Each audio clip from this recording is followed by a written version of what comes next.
kawan-kawan. Eh, Selamat datang di tutorial teori suku bunga. Hari ini aku bakal kayak pas di awal ini aku bakal ngejelasin dikit tentang materi-materi yang akan diujiankan, dan harapan aku dengan menjelaskan materi ini biar kayak ngerti aja cara pikirnya itu dari mana gitu.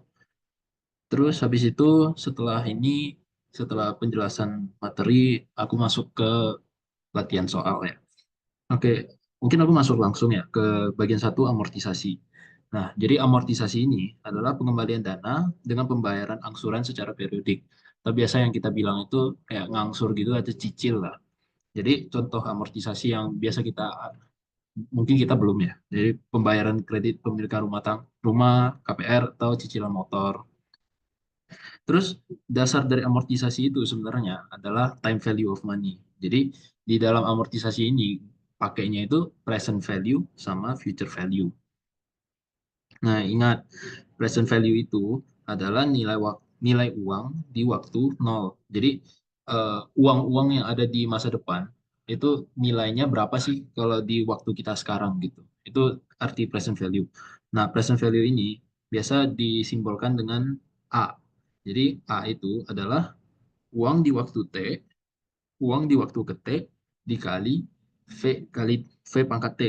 Itu V itu faktor diskon ya, itu bagian dari UTS kemarin. Ya, V itu bisa dijabarin jadi satu per satu tambah I. Terus ada future value. Future value ini adalah nilai uang sekarang di masa depan.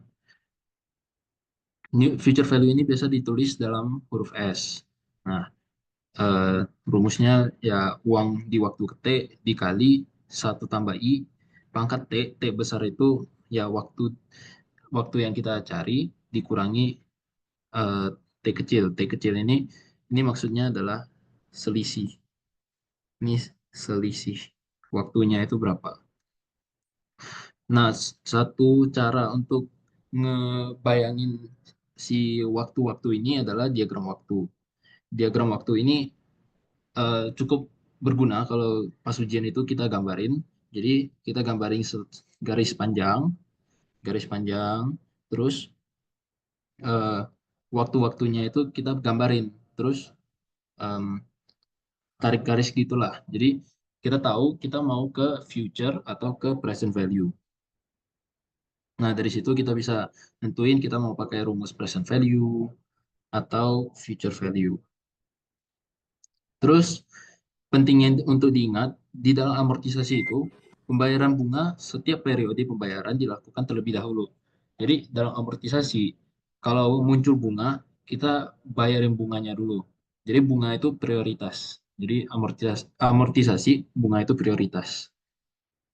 Oke, sebagai contoh, eh, seseorang mengambil pinjaman 2.000 dengan suku bunga majemuk 5% dan dia membayar 800 pada 1 tahun kemudian dan 1.000 pada akhir tahun ketiga. Hitung jumlah pokok dari dua angsuran tersebut dan saldo hutang berjalan setelah angsuran kedua. Nah, untuk menghadapi masalah ini, aku sukanya gambar diagram waktunya dulu. Nah, ini diagram waktunya di sini. Jadi, diagram waktu dari sekarang. Nah, kan dibilang seseorang ini dia ngambil pinjaman sebesar 2.000. Jadi, dia ngambil di sekarang itu sebanyak 2.000. Terus kan em, terus pinjaman itu akan ada bunganya. Nah, pinjamannya itu bunganya aku gambar seperti ini.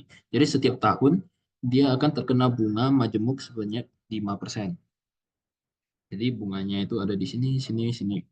Lalu dibilang juga dia membayar 800 pada 1 tahun kemudian, yaitu ini, dan 1.000 3 tahun kemudian ini. Nah, dengan itu kita mau cari hitung jumlah pokok dari dua angsuran tersebut. Nah, jumlah pokok yang dibayarkan itu adalah jumlah pembayaran dikurangi bunga. Mungkin eh, cukup intuitif ya ini, karena eh, jumlah hutang yang kita bayar itu kan jumlah uang yang kita bayar dikurangi bunga hutangnya itu. Semoga intuitif ya. Jadi dengan bunga adalah sisa hutang kali suku bunga, karena suku bunganya 5%. Jadi bunganya itu adalah sisa hutangnya itu 2.000 kali 5%. Nah, penjelasannya, jadi pada tahun pertama jumlah pokoknya itu kan ada 800 dikurangi 2.000 kali 5%. Jadi jumlah pokok yang tadi ini, jumlah pokok yang dibayarkan adalah pembayaran dikurangi bunga. Jadi kita bayar 800. Terus bunganya itu berarti 2.000 kali 5%, 100. Jadi jumlah hutang yang kita bayar itu dari hutang 2.000 awal itu, kita bayarin 700 lunas. Nah, sekarang sisa hutangnya 2.000 kurang 700, 1.300. Lalu pada tahun ketiga, nah pada tahun ketiga, hutang yang belum dibayarkan itu adalah 1.300 kali ini. Eh, 1.300 di future value kan sebanyak 2 kali. Atau bisa dibilang hutangnya itu terkena bunga sebanyak 2 kali. Ini kan karena pada tahun pertama kita udah bayar bunganya. Tapi pada tahun kedua ada bunganya, tapi nggak kita bayar. Jadi ini ada bunga, tapi nggak ada bayarannya. Kita nggak bayar. Jadi di maju, jadi bunga itu masuk ke hutang lagi. Jadi hutang kita bertambah tanpa kita membayar. Dan bunga itu, bunga pinjaman itu terkena bunga lagi. Makanya hutang yang belum terbayarkan 1.300 kali 1 tambah 5% pangkat 2. Jadi eh, bunga jumlah hutang yang ada di awal tahun ketiga. Jumlah bunga yang bukan jumlah hutang yang belum terbayarkan adalah segini. Nah, bunga yang belum dibayarkan berarti ya gampangnya ya, ini dikurangi ini. Jadi hutang kita dikurangi yang sisa hutang. Jadi bunga yang belum kita bayarkan, jadi ini bunga 2 tahun yang belum kita bayar, yaitu sebesar 133,25. Jadi jumlah pokok yang dibayarkan, jumlah pokok itu ingat adalah jumlah hutang aslinya yang kita bayar. Jadi kan tadi kita masukin uang sebanyak 1.000. Nah, 1.000 dikurangi, kita bayar bunganya dulu. Nah, sisanya kita bayar hutangnya. Nah, jadi sisa hutang sebesar segini. Jadi untuk menjawab bagian A, hitung jumlah pokok. Jadi jumlah pokok yang dibayarkan itu yang ungu ini ditambah dengan ini kan. Jadi jumlah pokok itu yang kita bayar itu sebesar 1.566,75. Nah, sisa utangnya ya bisa dilihat dari ini atau sisa utang juga bisa dari hutang awal dikurangi jumlah pokok yang dibayarkan. Gitu. Semoga kayak gini cukup intuitif ya untuk dipikirkan, atau bisa juga menggunakan cara tabel jadwal amortisasi. Nah, personally aku lebih suka tabel jadwal amortisasi karena lebih straightforward. Jadi tinggal gambar terus lebih jelas lah eh, masuk uangnya itu dari mana. Jadi dari tabel amortisasi ini bisa lihat di periode 0 saldo hutang kita 2.000 tanpa ada pembayaran angsuran, bunga, pokok. Pada periode tahun pertama, kita bayar 800. Bunga yang kena itu ada 100. Ada 100 yang kena. Terus, jadi pembayaran pokok kita bayar, jumlah uang yang kita bayar ke hutang itu 800 kurang 100 jadi 700. Jadi sisa saldo hutang kita 1.300. Terus pada tahun kedua angsuran kita nol, kita nggak bayar. Terus bunga di tahun kedua sebesar 65. Tapi 65 ini kita keep karena kita nggak bayar di tahun kedua. Jadi saldo utang kita menambah. Pada tahun ketiga kita bayar 1.000. Jadi bunga yang kita kena dapat itu dan bunga yang kita dapat tuh dari saldo utang sisa, saldo utang kemarin dikali 5% jadi dapat ini.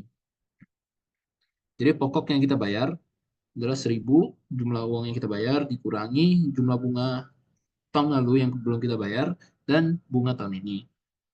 dapat pokok segini, dapat saldonya segini, dapat pokok jumlah pokoknya segini, sama kok jawabannya. Begitu untuk amortisasi secara basicnya gitu. Lalu cara menghitung saldo hutang berjalan atau sisa hutang. Nah, sisa hutang ini bisa disebut juga sebagai outstanding loan balance, outstanding principal.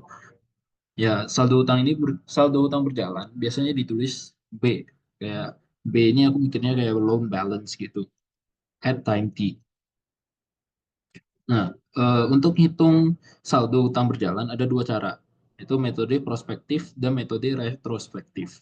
Prospektif ke depan, retrospektif ke belakang. Jadi intinya adalah dalam diagram waktu bisa dilihat. Jadi kita ada di sini nih. Kita ada di sini. Terus mau lihat berapa banyak sih sisa hutang kita. Jadi ada dua cara. Kita bisa menghitung semua, kita bisa hitung semua yang udah kita bayarkan. Terus kita kurangi dengan jumlah hutang. Jadi eh, secara retrospektif adalah jumlah hutang yang kita ada, misalnya kita ngutang 1.000.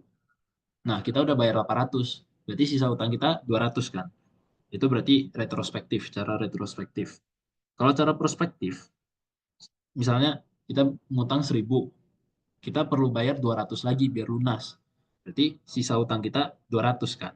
Atau bisa dibilang kita ngutang 1.000, kita sisa bayar hutang itu dua kali sebanyak 100. Jadi sisa hutang kita 200. Ya intinya prospektif itu ngitung ke depan, dari depan ke sekarang. Kalau retrospektif itu hitung yang belakang itu sudah kita bayar itu ada berapa. Nah, rumusnya adalah metode prospektif BTP itu sama dengan R. R ini adalah besar angsuran setiap periode. Terus R kali satu kurang satu tambah, ya, itulah. Kan pakai cheat sheet kan. Jadi ya tinggal nulis sih sebenarnya. Jadi metode retrospektif juga gini rumusnya. Nah, perlu diingat hasil perhitungan prospektif dan retrospektif harus sama. Jadi kalau kita ngitung ke depan sama ke belakang, utangnya tetap sama kan. Jadi gak mungkin beda. Nah, untuk rumus jawab amortisasi ada seperti ini. Jadi untuk periode T ini dalam PPT yang dikasih ibunya besar angsurannya satu. Jadi biar lebih umum aku buat jadi kali R aja. Jadi eh, besar bunga yang dikenakan itu IIT yang ini rumusnya kayak gini.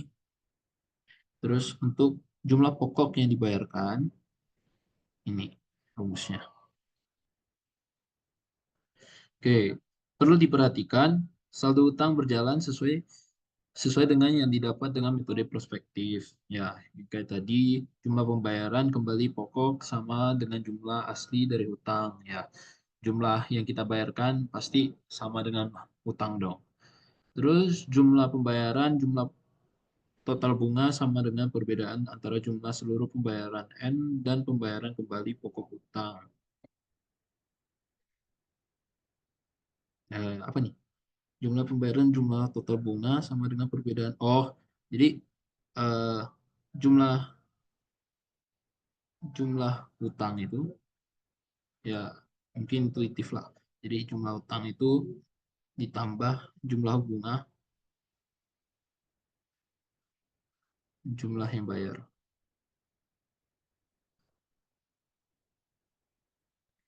Ya intuitif lah ya. Jadi jumlah hutang tambah jumlah bunga adalah jumlah yang kita bayar.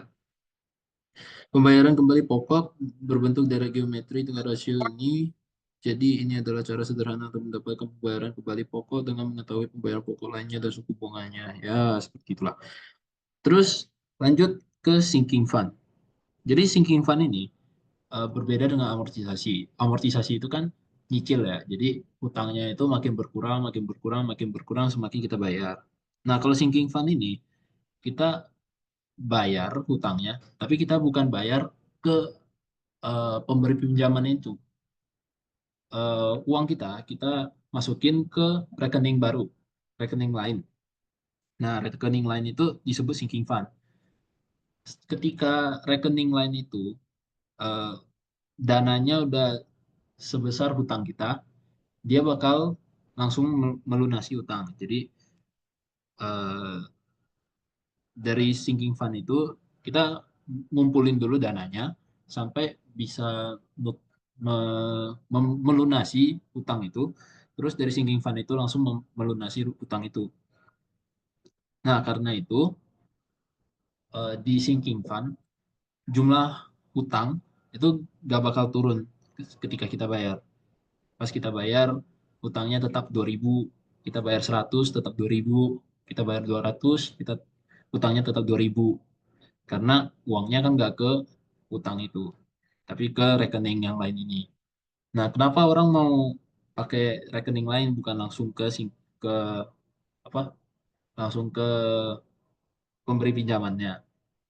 Karena di sinking fund ini juga sinking fund ini menerima eh, bunga juga di bunga rekening lah gitu. Nah, jadi pada sinking fund, walaupun pokok utang tidak dibayarkan secara langsung, bunga hutang, jadi bunga hutang, service, bunga hutang itu bunga hutang itu yang kayak minjem 1.000, terus hutangnya 5%. Jadi hutang bunga hutangnya itu yang 50 setiap tahun atau secara periodik, itu biasa disebut sebagai servis hutang. Ini disebut servis hutang, tetap dibayarkan. Nah, jadi bunganya kita bayar, tapi pokoknya kita nggak bayar. Itu di sinking fund. Jadi jumlah pokok utang dijaga tetap. Jadi selama sinking fund ini dia bakal tetap dari awal sampai akhir jumlah hutangnya itu sama. Ya, karena jumlah hutangnya sama, maka nanti bunga dari hutangnya itu bakal sama juga tetap. Nah, jadi di sini juga berlaku bunga itu prioritas. Jadi setiap ada bunga kita tetap bayar bunganya dulu. Nah, fitur di sinking fund ini, jika si suku bunga pada hutang sama dengan suku bunga sinking fund, maka kedua metode tersebut ekuivalen. Jadi kan, nah masuk sinking fund ini ada dua dua suku bunga jadinya. Nah, di sini. Jadi hutang biasa ditulis dengan suku bunga I. Kalau rekening sinking fund biasa ditulis dengan J. Ini perbandingan jadwal amortisasi dan jadwal sinking fund yang ya comot dari PPT juga. Tapi sebenarnya hasilnya juga sama. Jadi bayarannya bayarannya sama, hasilnya sama. Sorry, ini kegedean kok sudah aja. Kalau kegedean aku berhenti dulu.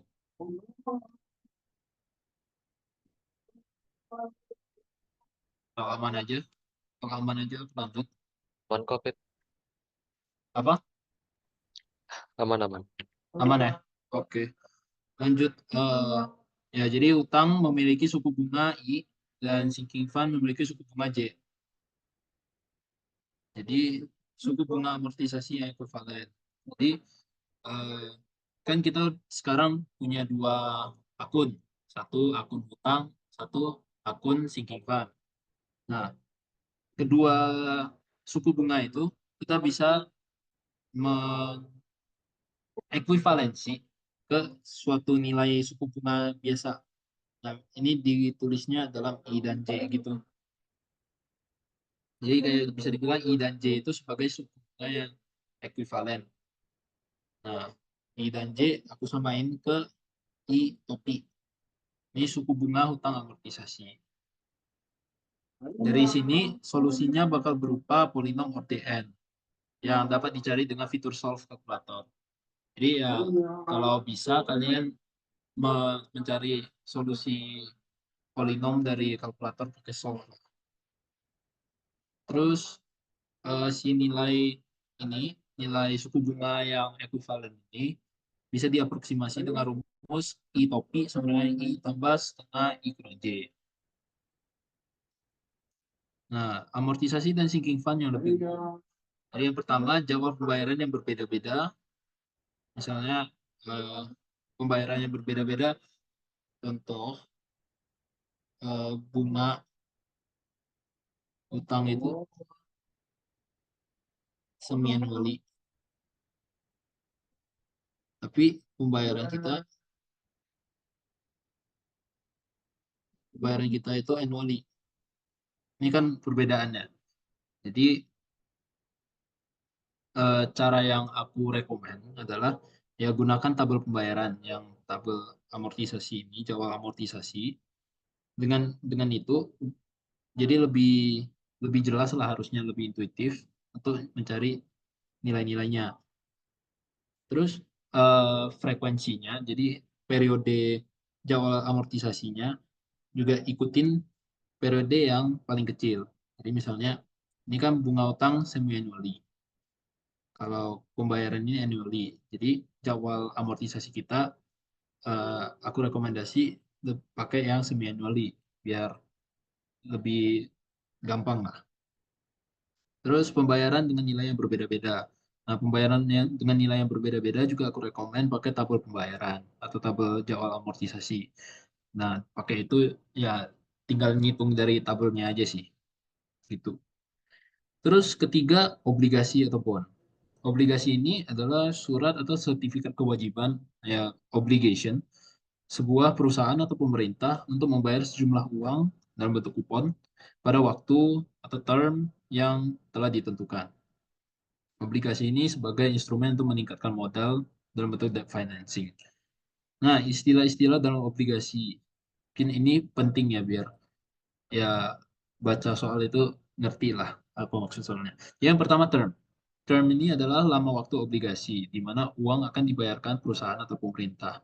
Jadi mungkin bagi yang belum tahu, obligasi itu adalah satu instrumen sekuritas, instrumen keuangan, di mana kalau kita beli obligasi,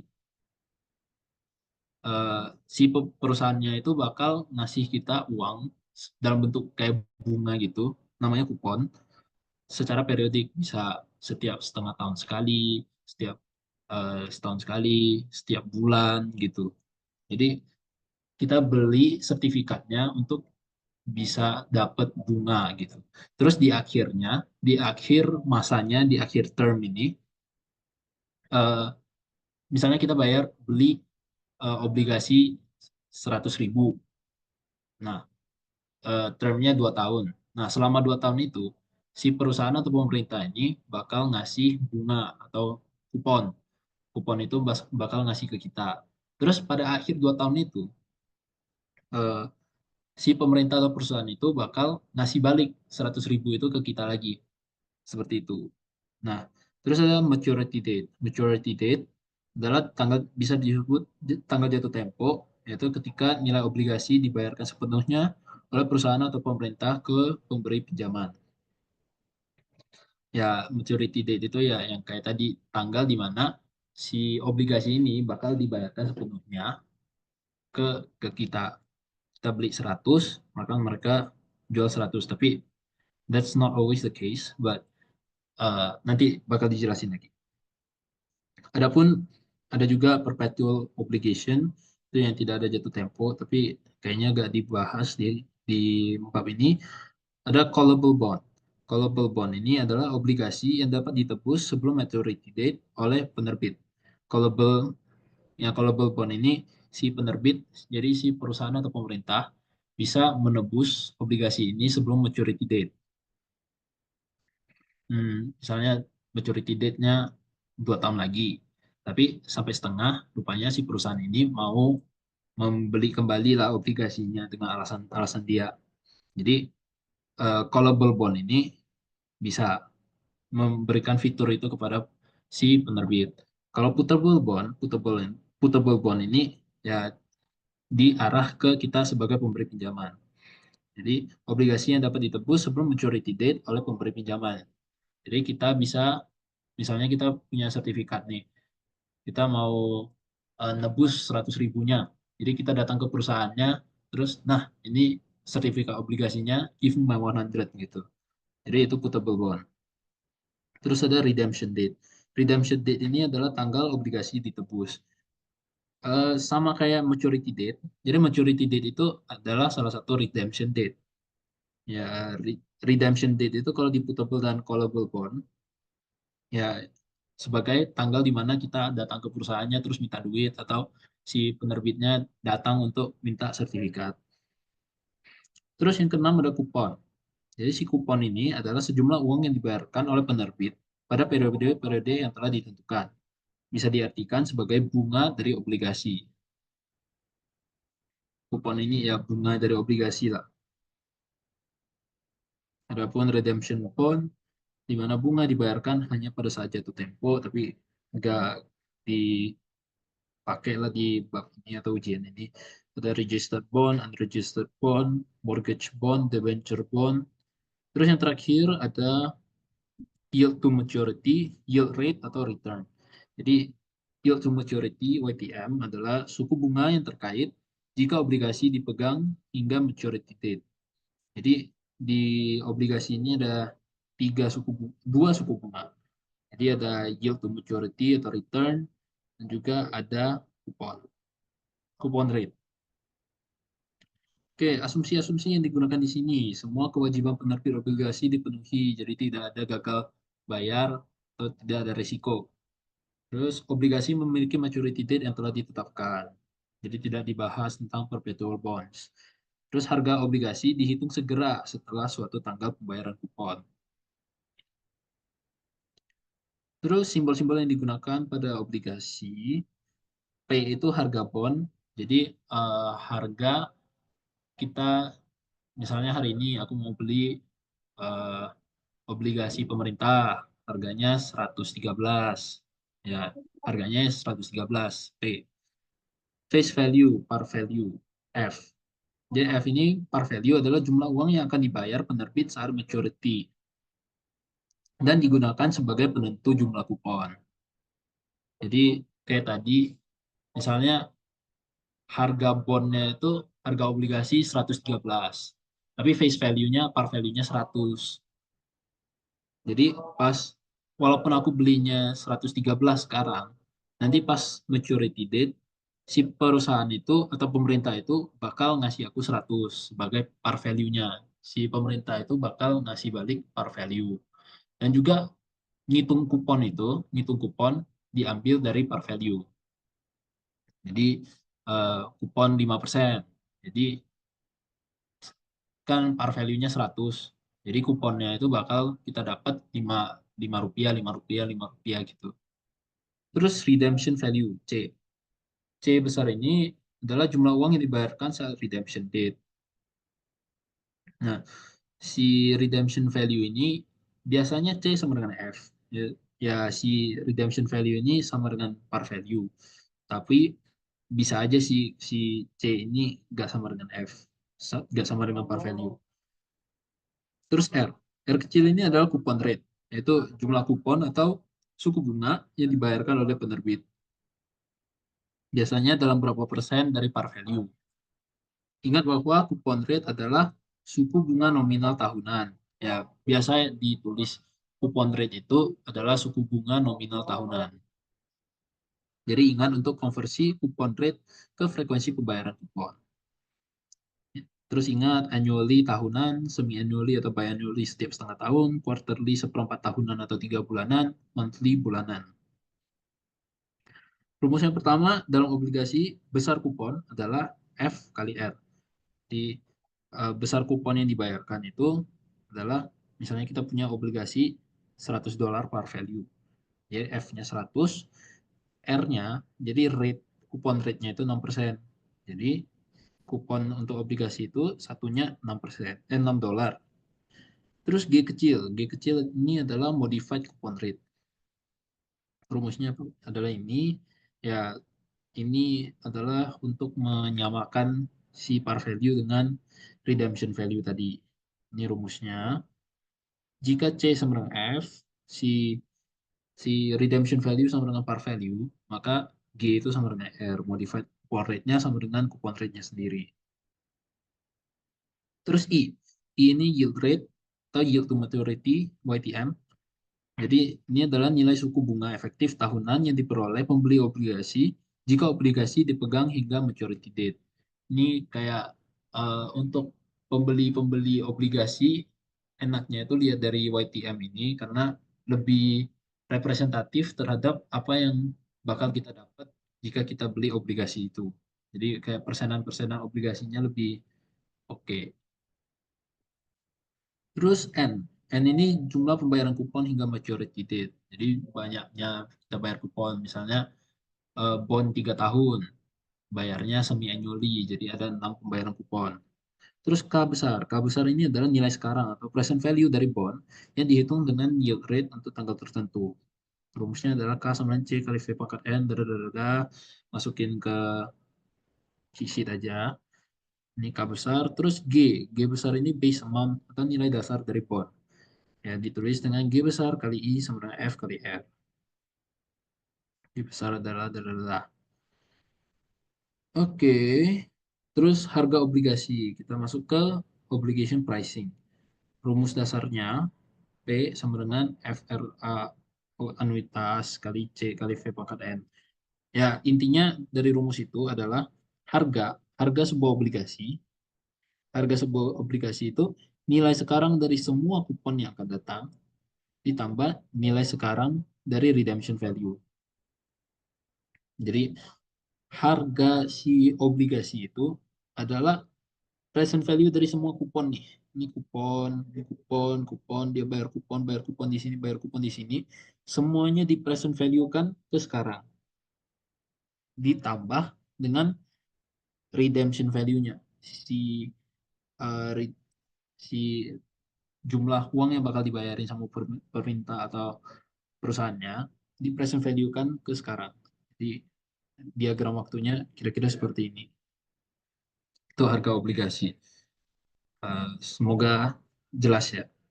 Jadi terus yang kedua ada rumus premium atau discount. Jadi premium itu adalah harga bond di atas redemption value. Kalau diskon itu harga bond di bawah redemption value. Ya, ini seperti yang mungkin kita divergen belajar yang aktu belajarnya di akuntansi. Ya, premium atau diskon dari obligasi.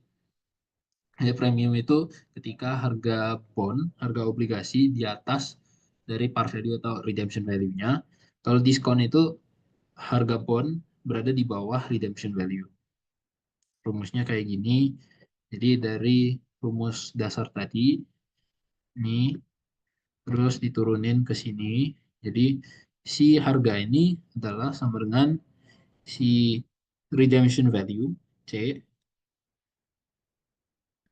terus ditambah F kali R kurang C kali I kali anuitasnya. Mungkin kayak rumus-rumus kayak gini lebih ngertinya itu di latihan soal. Jadi banyak-banyak latihan soal sih sebenarnya di materi ini.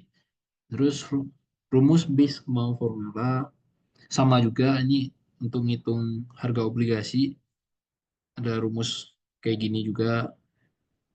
Terus rumus McCaham ya rumusnya P sama dengan K nilai sekarang dari redemption value. Nilai sekarang dari redemption value itu yang kayak tadi C kali V pangkat N K ditambah G per I C kurang K. Ini sebenarnya rumus-rumus yang bisa digunakan untuk menghitung harga obligasi. Terus masuk ke book value. Book value bond adalah book value bond saat redemption atau maturity itu sama dengan redemption value saat redemption dan par value saat maturity. Jadi ada contohnya enggak ya? Nah, jadi gini sih. Misalnya kita beli bond, terus par value-nya itu 1.000. Dia waktu termnya 2 tahun, R berarti kupon rate-nya 8%. Ini ingat, ini annual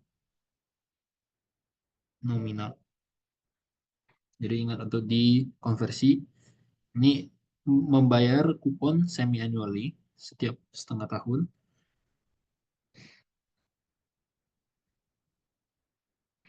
Oke, terus masuk ke jadwal amortisasi bondnya. Ini I adalah yield rate-nya, P ini harga sekarangnya. Jadi kita bisa lihat harga sekarangnya kan 1037. Nah, par value-nya 1000. Karena si harga ini lebih tinggi daripada par value, jadi ini kita bondnya ini dalam, kalau kita beli itu ada premiumnya, premium bond lah. Jadi jadwal amortisasinya itu tahun, kupon, bunga, amortisasi premium karena kita bekerja di premium, terus book value. Yang pertama, book value. Book value itu bisa dibilang kayak saldo saldo hutang lah, saldo hutang si perusahaan itu ke kita. Nah, book value ini ya pas kita beli 1037. Terus setengah tahun kemudian mereka bayar kupon. Kuponnya itu 4% kan. 4% kali 1000 jadi $40. Bunga bunga itu dihitung dari yield. Jadi bunga itu book value kali yield rate. Ini yield rate ini biasa dibilang dalam bahasanya eh, si obligasi ini dibeli untuk yield tertentu, yield 6%. Terus amortisasi premium, hmm, jadi amortisasi premium ini kayak bayaran pokoknya lah. Jadi kupon dikurangi bunga sama dengan ini. Jadi bisa dilihat si kalau kita premium, si book value-nya itu pada pada saat maturity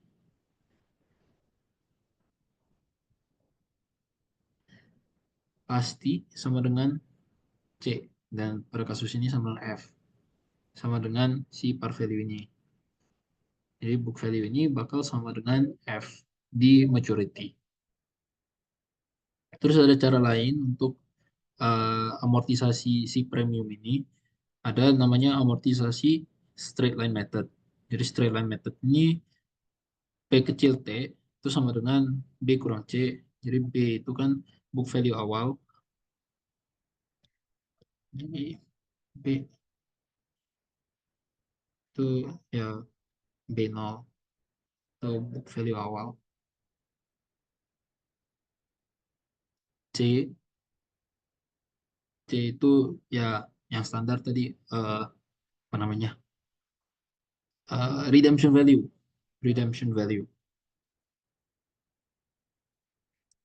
Terus sehingga IT sama dengan FR kurang PT. Jadi IT ini kan bunga, si bunganya ini ini bukan kolom bunga, kolom kolom kupon. Si FR ini bakal konstan karena si kupon ini ngitungnya dari par value. Ingat ya, jadi kupon itu bayar hitungnya dari par value, jadi kupon itu bakal konstan kalau rate-nya konstan. Soalnya nanti ada floating rate obligation, jadi rate-nya berubah-berubah. Tapi kalau rate-nya konstan, kuponnya konstan. Karena kupon itu ngitungnya dari par value, bukan dari market value. Terus ini eh, premium, valuasi obligasi antara dua waktu pembayaran kupon. Jadi kan dari tadi kita valuasinya itu pas pembayaran kupon, di titik pembayaran kupon. Sekarang kita valuasi obligasi antara dua waktu pembayaran kupon atau di tengah-tengah ini. Aku tulis si tengah-tengahnya itu T plus K.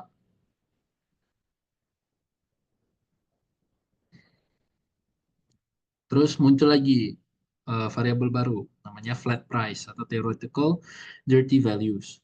Ini disimbolkan dengan BF. Ini F-nya flat, BF TK dengan K 0 sampai 1. Jadi terus ada market price. Market price ini BM. M ini market price. Terus hubungannya adalah si BF ini, flat price, adalah market price plus FRK. FRK ini adalah accrued coupon. bisa dibilang accrued kupon ini jumlah kupon yang udah terakumulasi tapi belum dibayarkan. Misalnya kita megang bond eh, sam- sampai akhir tahun inilah. Aku kemarin Januari 1 beli bond, beli obligasi. Eh, Maturity date-nya itu akhir tahun ini, 31 Desember 2025. Terus eh, dia ngasih bondnya itu setiap setengah tahun. Jadi nanti di tengah tahun ini dia ngasih bond, dia ngasih kupon, akhir tahun dia ngasih kupon dan maturity. Jadi si akrus kupon ini, jadi kan gini, misalnya aku mau jual nih, aku mau jual,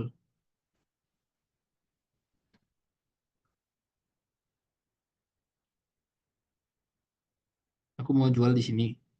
Nah, akrut akrut kuponnya itu adalah jumlah, kan aku udah megang si obligasinya ini selama si K ini. Masa aku, tapi aku gak bakal dapat si kupon ini. Tapi kalau aku jual, aku masih dapat, seharusnya aku masih berhak lah untuk eh, jumlah bunga selama aku megang. Walaupun si pemerintah itu gak bayar ke aku. Jadi itu namanya accrued kupon. Jadi jumlah kupon yang udah aku akumulasi terus tapi belum dibayarkan. Jadi itu accrued kupon. Terus menghitung flat price ada metode pertama ya sebenarnya rumus B flat price itu sama dengan BT. Jadi eh, misalnya nih BT sekarang. Terus ini BT plus 1 ini maksudnya tanggal pemberian kupon ini ngasih kupon lagi. Jadi si apa ini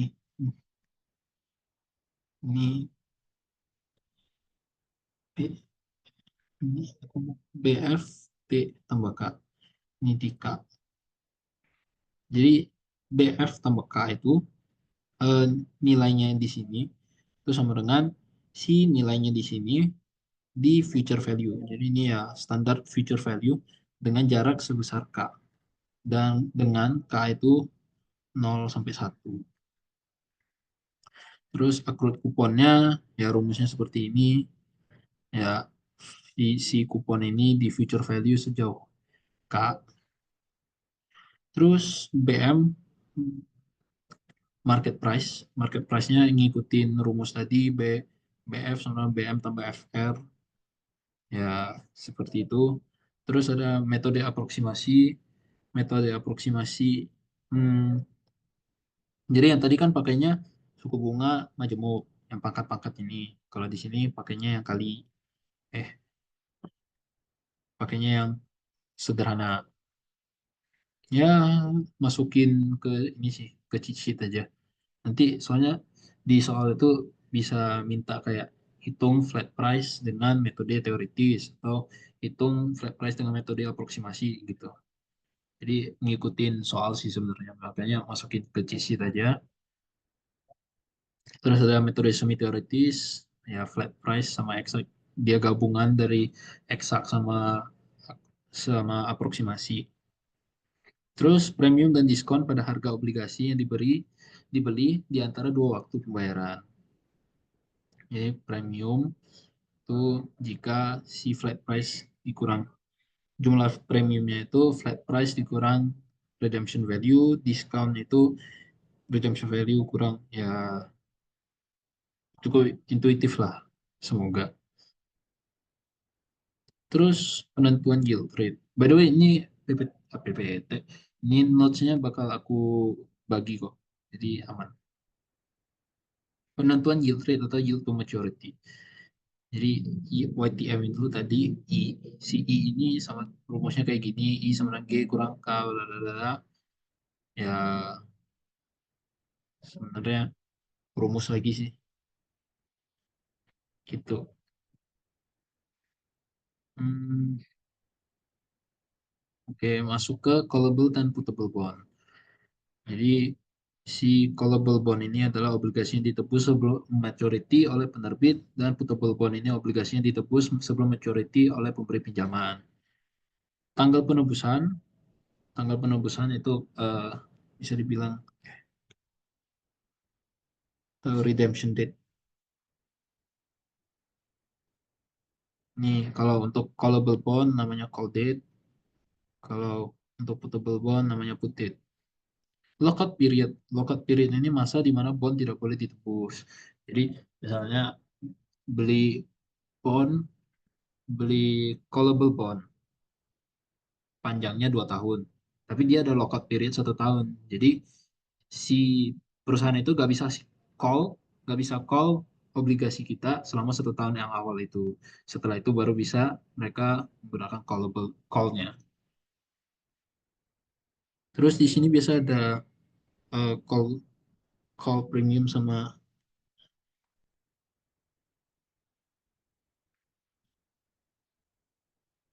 put premium. Itu ya sebenarnya cuma nambahin pas di nih pas nambahin redemption value.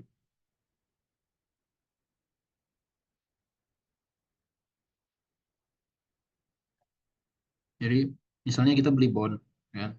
Kita beli bond sekarang panjangnya 5 tahun, 4 tahun.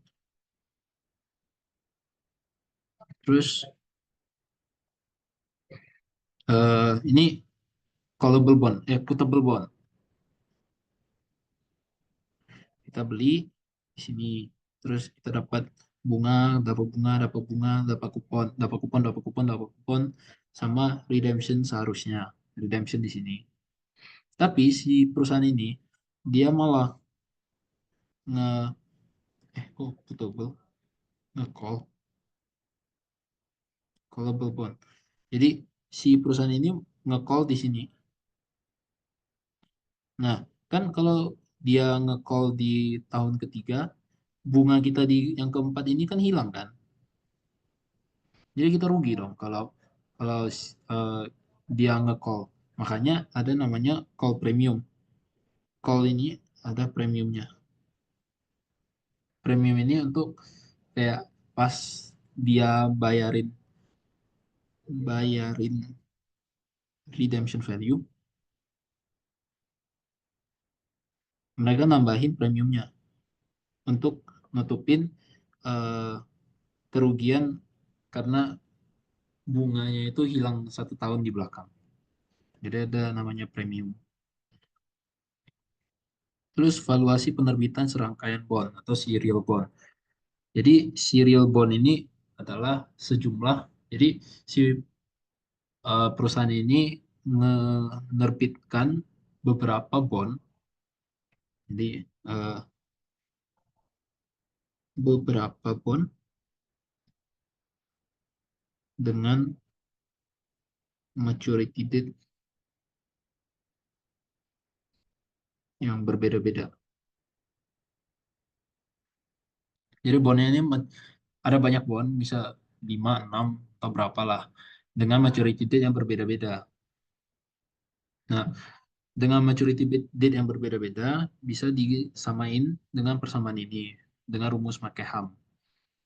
Jadi jumlah harganya sama dengan jumlah redemption value nilai sekarang, ya rumusnya lah ini. Jadi seperti itu.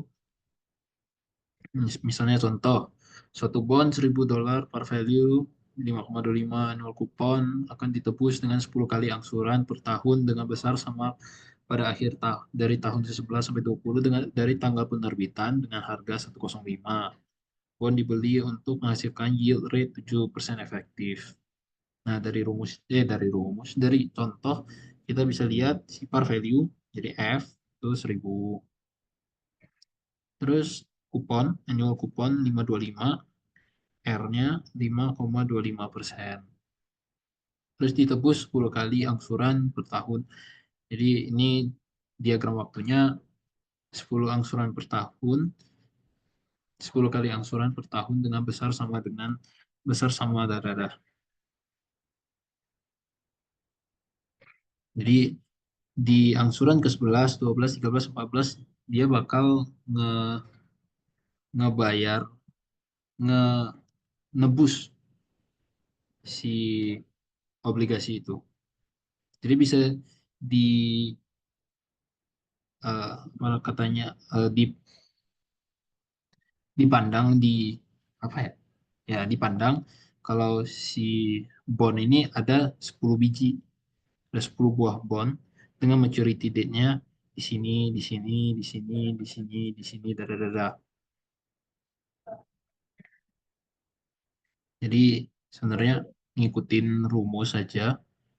Jadi ngikutin yang pakai ham tadi, si sebenarnya ngikutin ini sih, ngikutin di PPT, hmm, F-nya 100 karena dibagi 10, C-nya 105, R-nya segitu 0,0525, I-nya 0,07 yield rate-nya. Terus G sebenarnya FR per C itu dari rumus yang awal tadi, yang ini. FR sama dengan CG. Ini K dapat C-nya segini, dapat K-nya segini. K ini kan tadi present value dari semua kupon bayaran yang bakal present value dari semua redemption value. Ini kan redemption value di sini 105, 105. Jadi ya di present value kan ke nol ini. Terus harga bondnya pada keseluruhan pakai rumus pakai ham, aksennya segini, masukin G, I, C aksen kurang K, itu semua udah ada. Dapatlah harga bond keseluruhannya adalah 857,11. Seperti itu. Terus permasalahan bond yang lebih umum. Yield rate dan coupon rate memiliki frekuensi yang berbeda. Hmm, Sebenarnya pakai rumus dasar tadi lagi, yang pakai yang rumus dasar lah pokoknya. Ini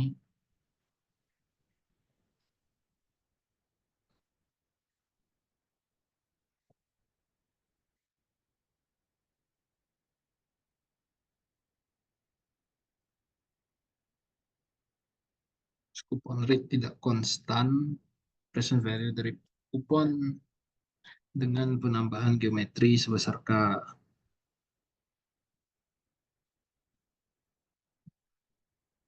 Hmm, Dari materi ini ada yang mau ditanya nggak?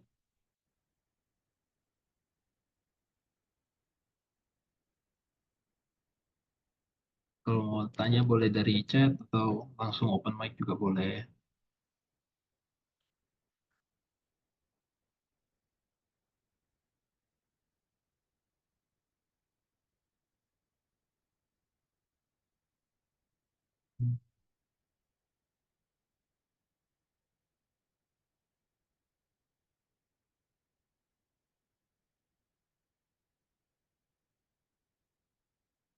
Ada yang bingung atau oh kalau enggak aku kirim ini dulu deh, kirimin filenya.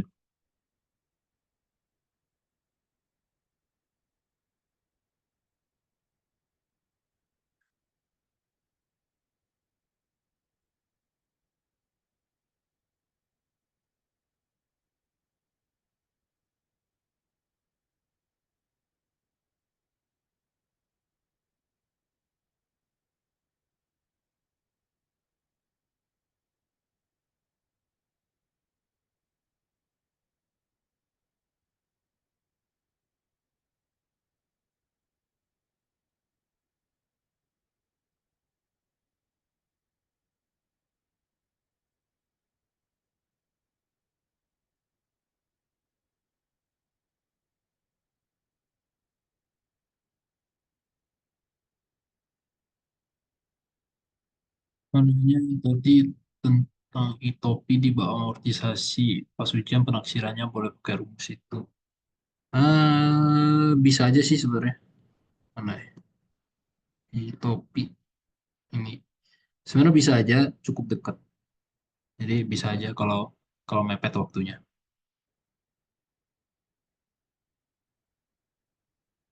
Itu catatannya udah aku kirim. Semoga membantu catatannya.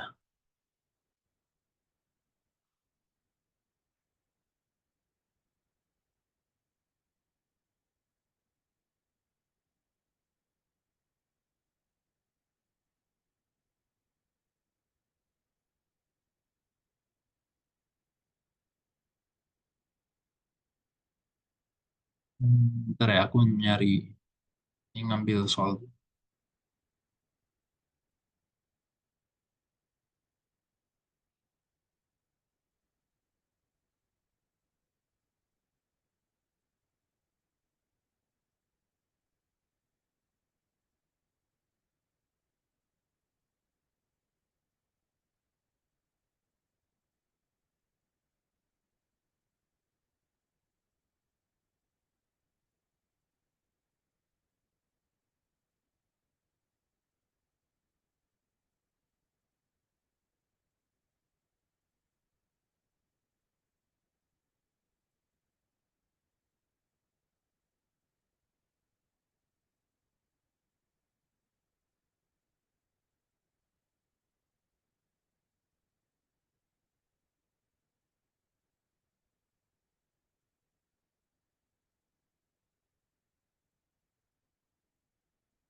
Oke, jadi aku mulai aja langsung ke pembahasan soal tahun lalu. Kalau gak ada yang mau nanya lagi, kalau kalau ada yang mau nanya boleh langsung ini aja ya, resign atau ngomong atau chat boleh.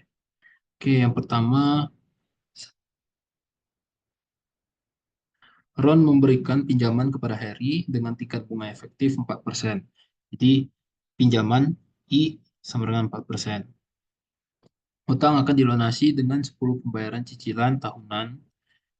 Jadi cicilan tahunan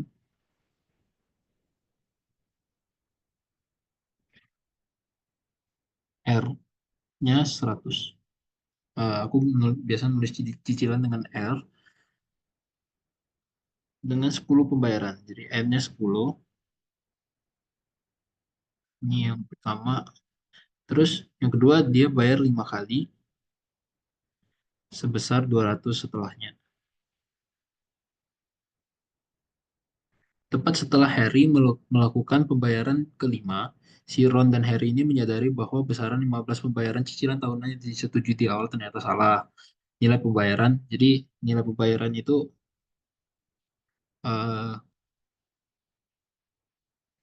itu kayak jumlah utangnya itu salah. Si nilai pembayarannya benar seharusnya 10% lebih tinggi dari yang disetujui. Jadi mereka kayak salah, rupanya utangnya itu total utangnya sebenarnya 10% lebih banyak. Mereka mencapai kesepakatan bahwa Harry dapat melakukan pembayaran cicilan tahunan sebesar K untuk tahun ke-6 hingga tahun ke-10 untuk menutupi kekurangannya. Pembayaran cicilan sebesar 200 untuk tahun ke-11 hingga tahun ke-15 tidak berubah. Tentukan nilai K. Oke, jadi yang pertama kita lihat dari bagian awal, aku gambarin dulu jadwal amortisasi utangnya. Jadi dia bayar sebanyak 15 kali. Ini 15.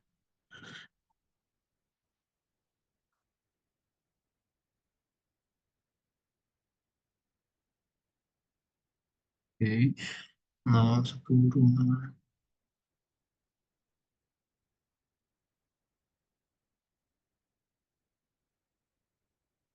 Oke. Jadi eh, yang awal ini dia bayar 100, 100, 100, 100, 10 tahun, 10 pembayaran pertama, 10 tahun ya, 10 tahun. Terus dia bayar 200 di sini.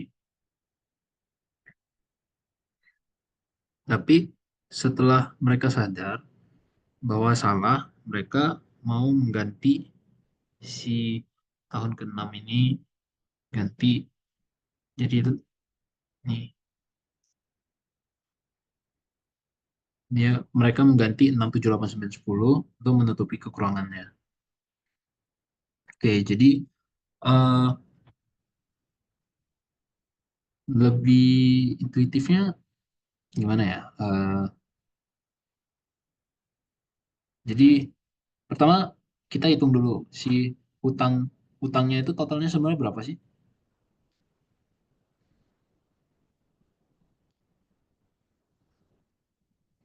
Mereka kan salah. Jadi total hutang awalnya sebenarnya berapa? Biar kita tahu 10%. Dia kan dibilang 10% lebih tinggi. 10% dari apa? Dari 10% dari ini kan. Jadi kita hitung dulu si total hutang awalnya itu berapa. Total hutang awalnya itu ya kita tinggal di present value kan semua pembayarannya ke nol. Nol nggak ada. Present value semua pembayaran. Ya present value semua pembayaran ke nol. Jadi kan ada dua jenis ya. Yang pembayaran 100, pembayaran 200. Jadi total utang awal aku tulis A aja. A sama dengan, kan ada 10 ya.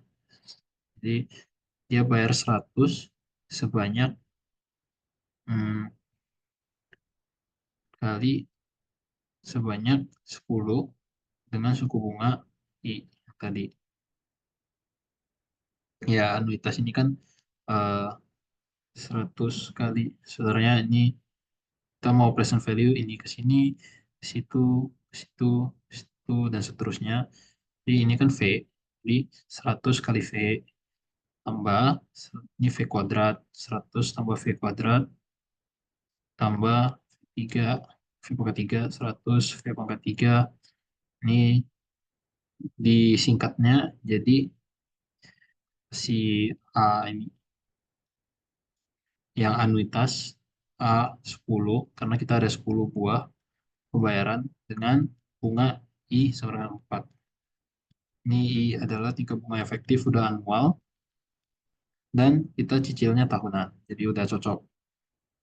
100 10i ditambah 5 kali A kali ini ada 5 buah I. Ini kan present value-nya ke sini, ke sini, sini. Tuh. Nah, kita udah gabungin nih ke sini. Terus kita present value kan semua ke nol lagi. Caranya adalah dikali faktor diskonnya V, kan V pangkat 10 berarti. Jadi A sama dengan 100 kali rumus dari ini, satu kurang satu tambah I pangkat minus N per I, di N-nya 10, I-nya tadi 4%, I bawah 4%, ditambah 5 kali satu kurang satu tambah 4%, min 10 min 5 per 4%, kali per satu tambah 4%, pangkat 10. Ini pencet-pencet kalkulator.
Salah. Eh, 200. Eh, ini 200 kali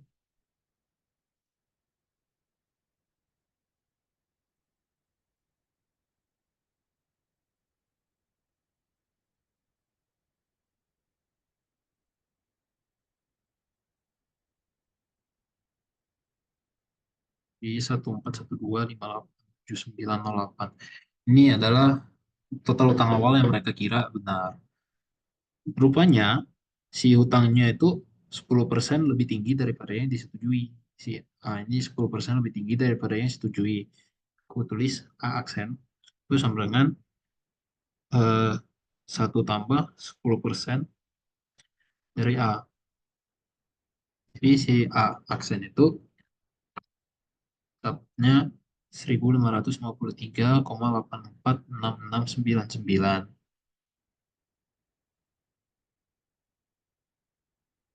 Terus udah kita dapat nih total hutang sebenarnya itu segini. Jadi kita pakai lagi si tabel amortisasi tadi.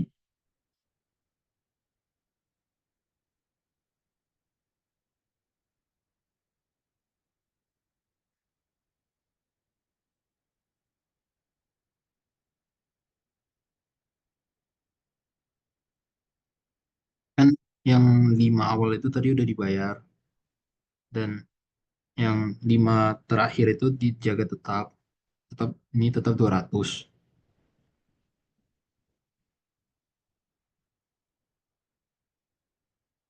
Ini tetap 100 karena udah bayar kan. Jadi ini udah bayar 100. Jadi ini kita bayarnya berapa gitu. Eh, dia mintanya K ya. K, K, K, K, K. Oke. Ya, caranya adalah dengan menghitung total hutangnya lagi. Jadi si A aksen itu bakal sama dengan ini kan. Jadi si ini di present value, ini present value, present value terus. Semua present value kan.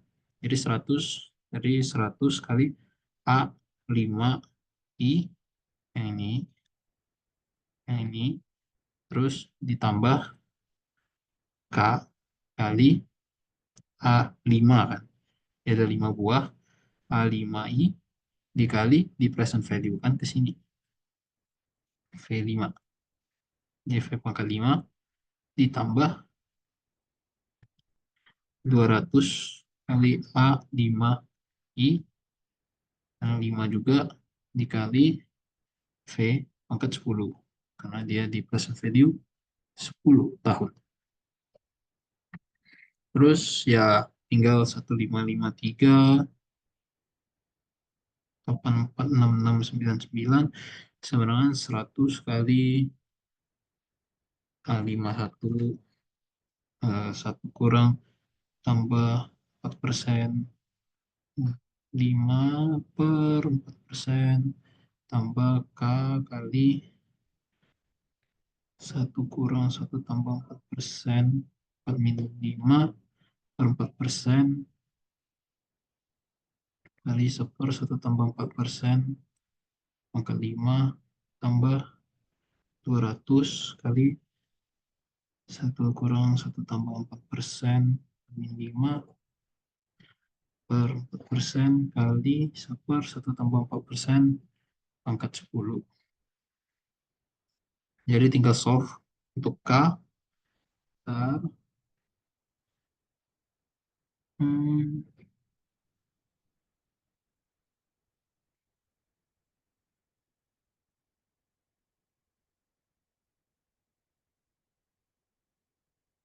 ya. Jadi seharusnya kalau dihitung-hitung, ini dapatnya 13860500718 segitu. Jadi agar eh, utangnya naik 10%, jadi si K ini dia bayarnya lebih mahal sedikit jadi 138. Itu nomor satu. Untuk nomor dua ini, nah untuk nomor dua ini sebenarnya masih bingung-bingung ya, karena di eh, di kunci dan jawaban aku juga bingung di kuncinya dapat dari mana jawabannya. Jadi pemikiran aku gini, jadi Yuki meminjam 100.000 dari Nem. Jadi si A jumlah utangnya itu 100.000. Terus akan melunasi dalam 10 tahun. Dia bakal lunas dalam 10 tahun. T. Termnya 10 tahun. Setiap akhir tahun, Yuki membayar 6% bunga yang dihitung terhadap sisa pokok utang.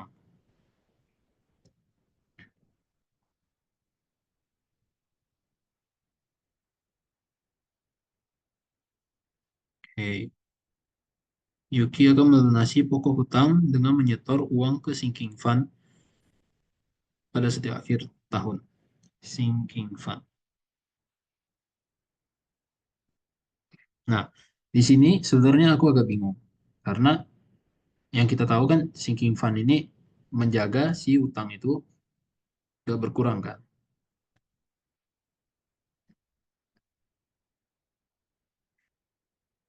Jadi karena utang gak berkurang, jadi bunga hutang itu tetap, ya kan? Tapi jadi bunga utang ini bakal tetap 6% kali total si A ini. 6% kali 100.000 jadi 6.000 bunganya setiap tahun, setiap periode, setiap tahun. Tapi ada kayak yang sumber-sumber lain yang dia malah bilang itu si sinking fund. Dia kan kita bayar ke sinking fund. Kita bayar ke sinking fund, tapi sisa pokok hutang yang dibilang itu malah berkurang juga. Nah, jadi sekarang aku juga agak bingung sih mau ngikut yang mana. Tapi kayaknya hari ini aku ngikut yang ini dulu, hutang nggak berkurang. Besok kalau bener, kalau aku baca-baca lagi, nanti kalau aku ada, semoga aku ada jawaban besok yang benar. Jadi bisa aku bagi ke grup ya. Jadi aku anggap di sinking fund ini, jadi hutangnya nggak berkurang. Ya bunga hutangnya tetap 6%. Terus Yuki akan melunasi pokok hutang dengan menyetor sinking fund setiap akhir tahun selama 10 tahun. Sinking fund memberikan tingkat bunga efektif. Ini kan I sama dengan ini, J. Sinking fund-nya J sama dengan 4%. Jika Yuki dapat membayar semua bunga hutang dan setoran sinking fund, kecuali dua setoran terakhir ke sinking fund, tentukan sisa hutang. Ya udah. Em, dengan ini kita pakai, bentar,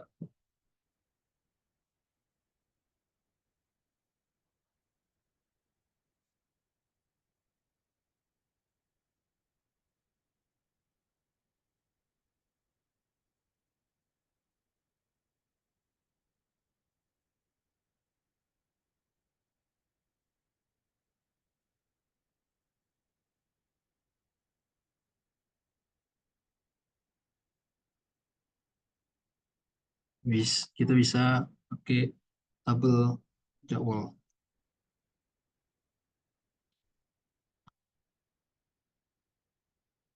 Di ini ada tahun, terus eh,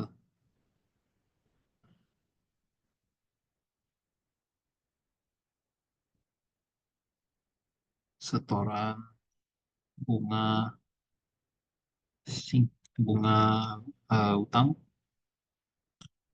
bunga sinking fund, saldo sinking fund, pokok dulu deh, pokok, saldo sinking fund, sama saldo utang 0 sampai 10 ya. 3, 4, 5, 6, 7, 8, 9, 10. Terus setoran kita belum. Hmm, ini 0, 0, 0, 0, 0. Saldo utangnya 100.000. Oke, jadi bunga utang itu kan aku anggap sama, eh, utang nggak berkurang. Jadi 6% kan bunga utang itu sama dengan jumlah utang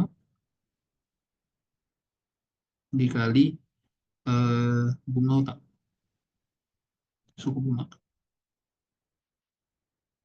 Ada 100.000 dikali 6%. Dapatnya 6.000. 6.000. Jadi bunga utangnya 6.000, 6.000, 6.000.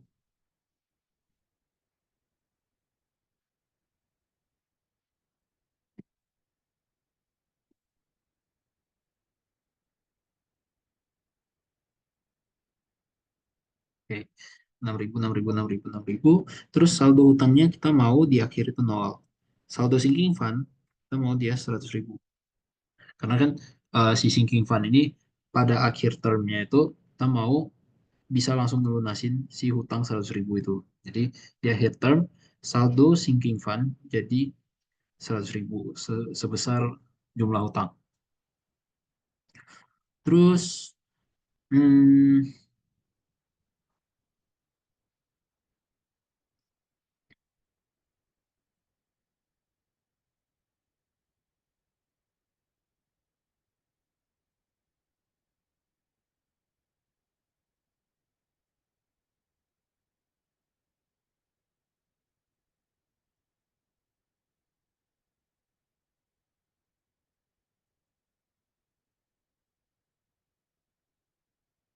jadi aku caranya menggunakan ini. Ini menentukan besar cicilannya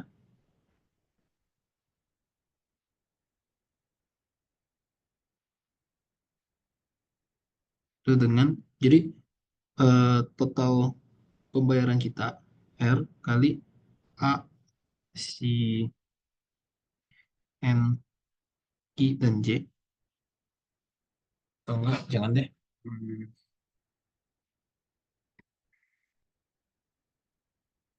Sebenarnya ini nomor dua aku masih bingung banget sih. Jadi kayaknya aku skip dulu deh. Besok besok kalau udah ada jawaban yang lebih jelas, aku ngasih di grup. Yang nomor tiga. Nomor tiga dulu ya, sorry guys. Jadi eh diketahui suatu obligasi dengan par value 1.000. Par value F 1.000. Ini waktu redemption di akhir tahun kedua.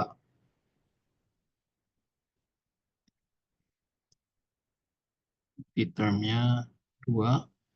Terus obligasi ini memiliki tingkat kupon 8%, semi annually. Harga beli P-nya 1606,593 dan jika dimiliki sampai maturity. Obligasi dapat ditebus dengan harga par. Penerbit dapat menebus obligasi mulai tahun keempat, kelima. Jadi pada tahun keempat,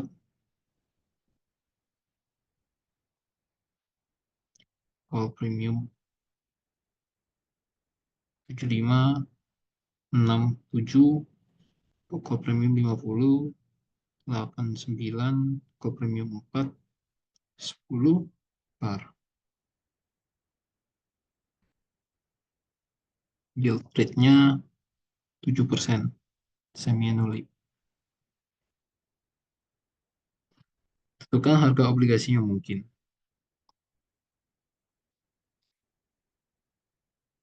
Jadi caranya si kita pakai yang di rumus eh, obligation pricing tadi. Hmm, jadi P sama dengan eh eh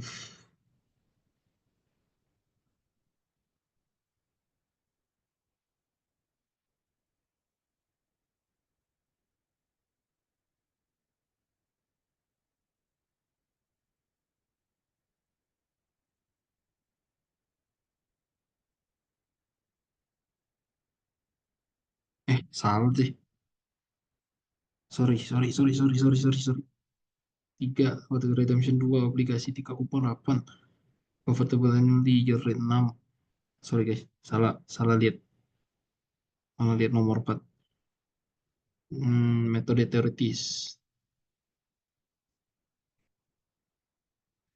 Flat price. Flat price itu kan rumusnya BT plus KF sama dengan B 0 kali 1 tambah I pangkat K.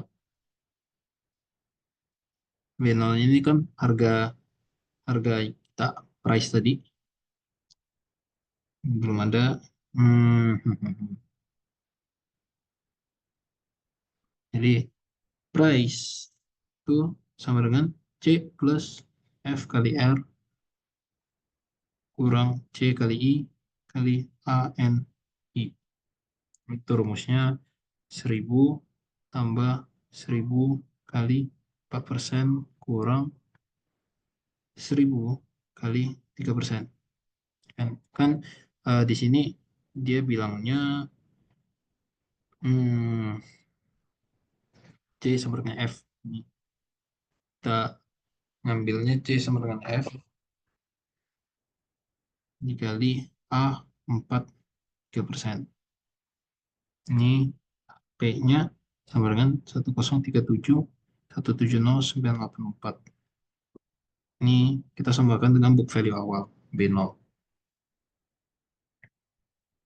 Terus kita udah ada ini, kita masukin ke rumus yang awal. Jadi flat price sama dengan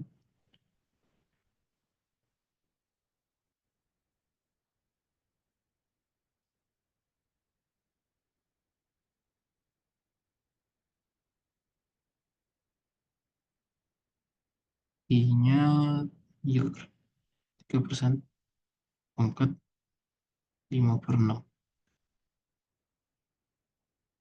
Jadi ini kan yield rate-nya per tahun. Jadi kita kerjanya di semi annually. Jadi I 2-nya 3%. Eh makanya kita pakainya 3% di sini. Hmm, jadi P F T plus K sama dengan 0,63 0,618. Ini flat price-nya. Terus dia nanya accrued kuponnya.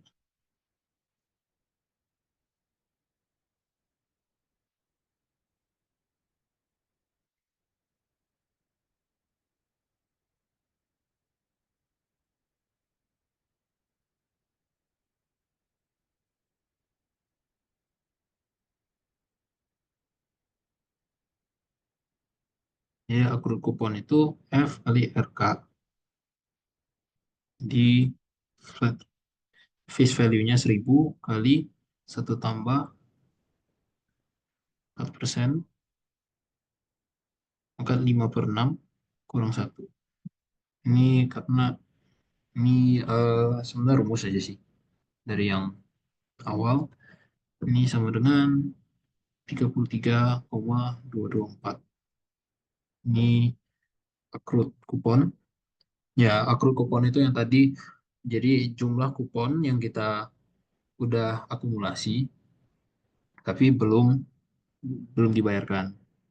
Ini idenya adalah si par value. Kita kan harusnya dapatnya eh, gimana ya? Kayak ini tuh suku bunga setengahnya aja. Kita kan harusnya dapat 4%. Cuma kita jalaninnya 5/6 doang. Jadi eh, kita majemuk suku bunga majemuk sebanyak 5/6 doang.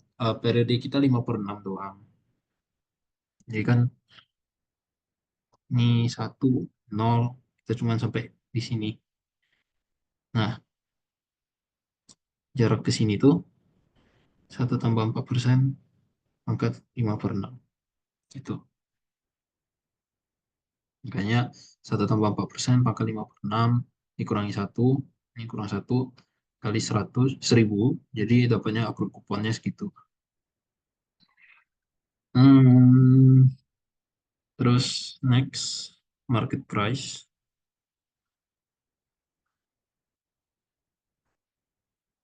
Ya, market price tinggal pakai rumus yang awal itu market price T plus K sama dengan BF T plus K diku- dikurangi akar kuponnya. Jadi soal ini cukup baik karena nge, ngebawain kita 0,03618 dikurang F-nya 33,224. Jadi market price-nya adalah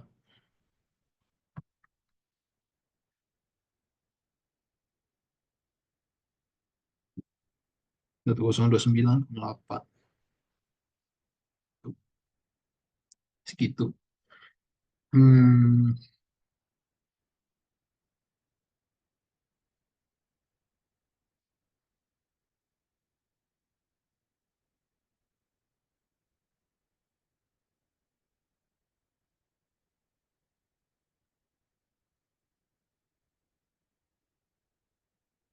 sebenarnya ini kayaknya enakan pakai gini aja deh.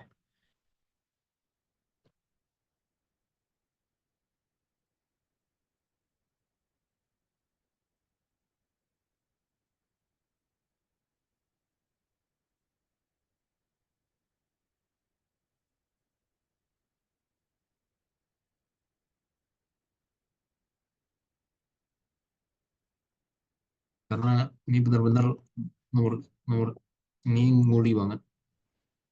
Jadi obligasi 10 tahun senilai. Jadi kayak aku lebih jelasin pembahasannya itu dari mana aja deh.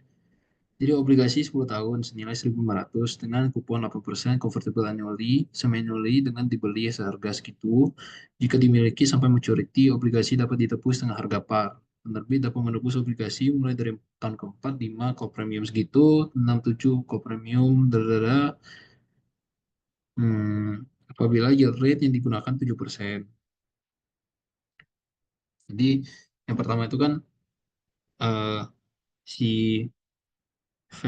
F-nya 1.500 dari soal, terus R-nya 8, kuponnya 8%, 8% semi annually, jadi R2-nya itu 4%, price-nya segini, I-nya yield, yield itu segini, karena yield itu kan tahunan semi annually, jadi bagi dua. Terus N itu kan banyaknya bayaran, terus banyak 20 kali bayar. Terus harga yang ditentukan menggunakan rumus nih. eh,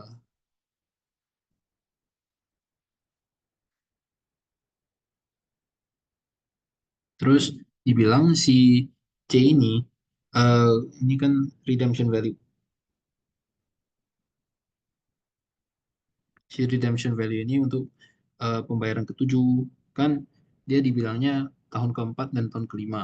Jadi ini kan ada satu, dua, tiga, empat, lima, enam, tujuh, delapan, sembilan, sepuluh, terada. Ini kan tahun pertama, tahun kedua, tahun ketiga, tahun keempat.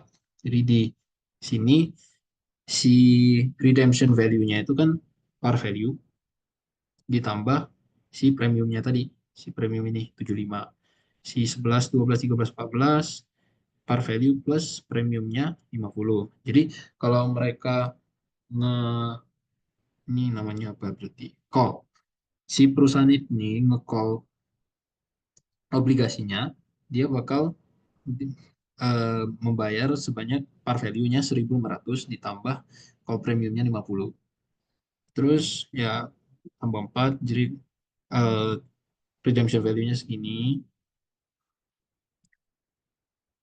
Terus ya sebenarnya cara nguli di setiap tahun jadwal jadwal amortisasinya ya kayak gini, kuponnya tetap kan. Jadi dari 1.500 kuponnya 8% bagi dua. Jadi Jadi kupon, nah, F kali R 1.500 kali 4%, ini dapatnya 60. Makanya masuk ke kupon ini 60. Bunga, bunga itu dari, aduh,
eh, sebenarnya sorry guys, aku bener mas- lagi masih bingung banget gimana cara ngejelasin ininya.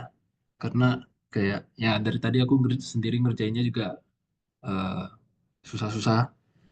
Jadi mungkin aku kurang bisa sih ngejelasin gimana cara ngerjainnya. Tapi aku semoga aku catatan yang aku kasihnya tadi itu semoga membantu lah daripada yang aku di sini kayak mencoba ngejelasin cara ngerjain gitu. Jadi aku mungkin sampai sini aja. Aku eh, tadi catatan saya, nanti aku bakal kasih ke grup juga ya kali ya. Nanti aku kirim ke sana juga. Jadi eh, semoga kalian bisa belajar sendiri juga karena aku sendiri juga masih belajar. Eh, Semoga dengan catatan itu ya bisa membantu kalian belajar sendiri lebih baik lah. Tuh. Mungkin kayaknya seperti sampai sini aja karena ya susah juga sih aku mau jelasinnya juga bingung. Sorry guys.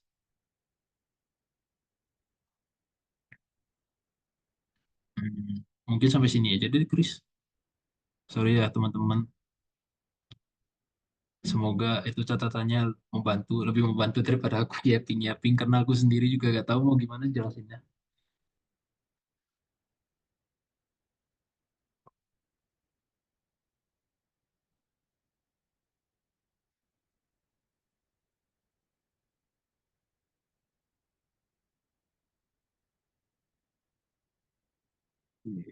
Mungkin sampai sini aja ya.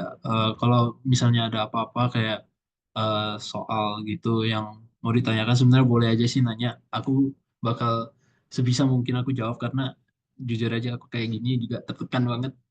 Jadi ngejelasinnya juga agak bingung lah. Ya eh, mungkin seperti itu aja. Jadi kalau ada apa-apa boleh banget langsung nanya. Aku bakal eh, ngebantu. Sorry guys, nggak bisa ngejelasin. Ya gitu aja. Gimana Chris? Chris,